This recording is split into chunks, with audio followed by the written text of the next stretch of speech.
Now when it comes to the corners of Versawall, you can buy left and right corners, and you can see it's got rock face on both sides, and it's a really nice finish. When it comes to the cappers for the top, it's a little bit different, and you need to do 2 cuts to have a rock face on both sides to marry the corner in. Now what I do is I grab a full capping stone, lock it in, have it nice and flush at the front. I grab an off card or something that I've got lying around so that I can have it on the one plane, and then another stone over the top.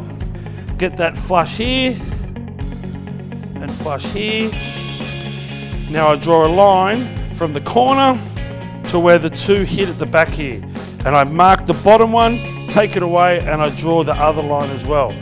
Cut them with a wet saw, come back, and they will be a mirror image of each other, and you'll have a perfect tradesman-like corner.